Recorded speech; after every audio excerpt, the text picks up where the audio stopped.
Hola de nuevo. Volvemos a la historia de la escritura y esta vez en el capítulo 4 hablamos de la escritura jeroglífica egipcia, cuando por fin pudimos descifrarla a partir del descubrimiento de la piedra de Rosetta. Se escribe con dos T's o con una. Ya hemos mencionado que los dos tipos de escritura egipcia que había eran la hierática y la demótica. En este cuadro podemos ver muy claramente la evolución de lo que era la hierográfica, la del Bajo Imperio, la del Medio Imperio, la del Nuevo Imperio y la época helenística, cómo fue evolucionando el mismo gráfico hasta convertirse en demótica en esta especie de dos. Así podemos ver esa especie de coma, la que se parece a la sigma griega, otros dos más alargado, parece un primero. ¿Veis?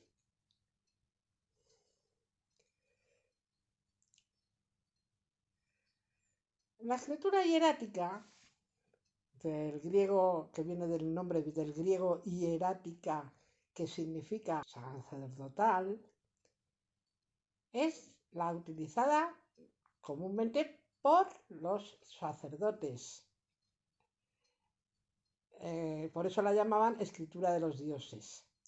Su nacimiento vino dado a causa de que los jeroglíficos no eran apropiados para escrituras rápidas, por tener que hacer tanto dibujo, claro.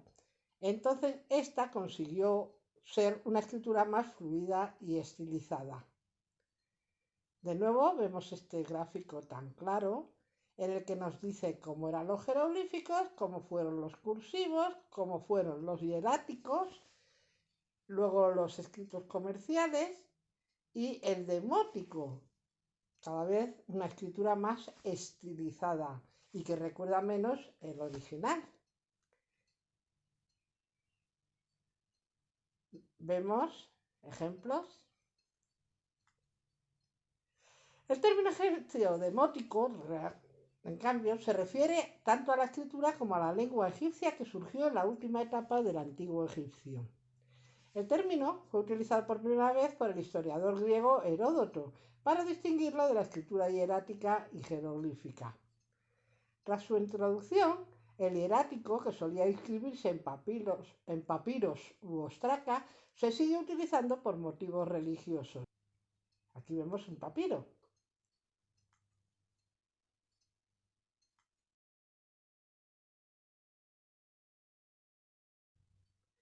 Mientras que el demótico se usó con fines económicos y literarios, por ser mucho más rápido, y estaba grabado, además de papiros y tela, en piedra y madera.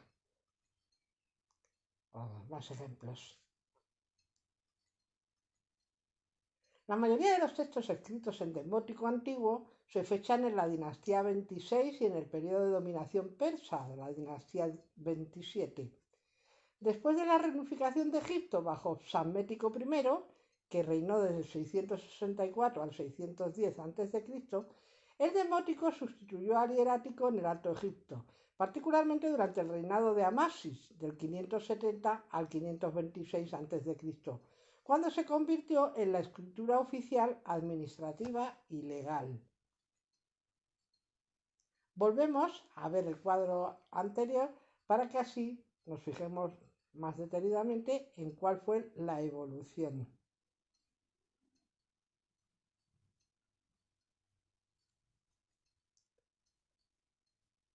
Una piedra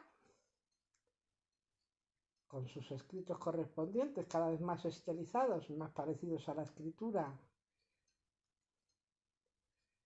Llegamos a la piedra de Rosetta.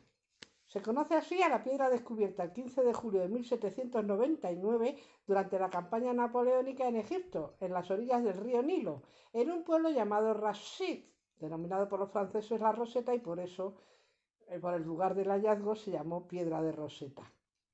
La piedra resultó apresada como botín de guerra después por los ingleses y se conserva en el Museo Británico desde 1802.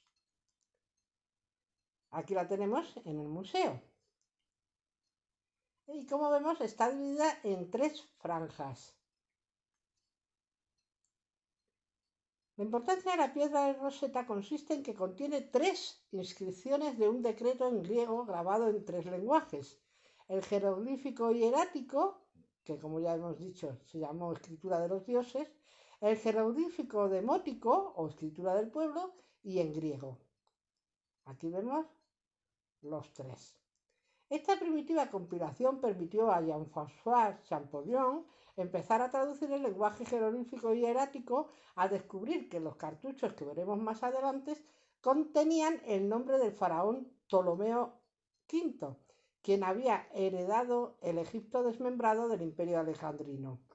El nombre de Ptolomeo también figuraba en griego en la parte inferior de la piedra de Rosetta, aunque aquí ya lo vemos redondeado, más o menos quinta línea empezando por arriba, luego otras 5 o 6 líneas después, más abajo,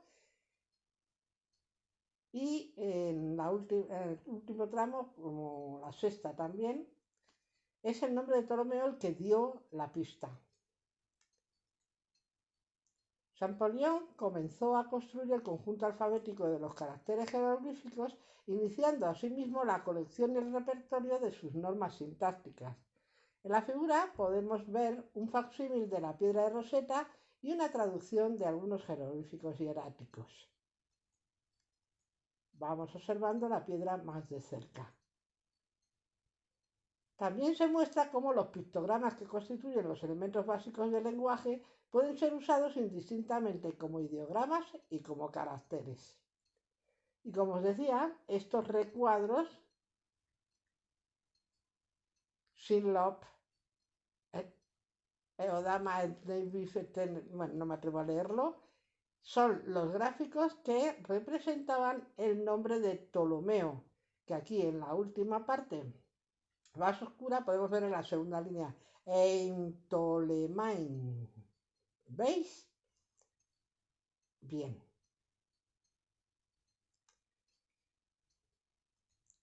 Champollion se basó en otros muchos textos para desarrollar la primera gramática del Antiguo Egipto y un diccionario de jeroglíficos, ambos publicados tras su muerte. Aquí vemos el retrato del autor y su cuaderno.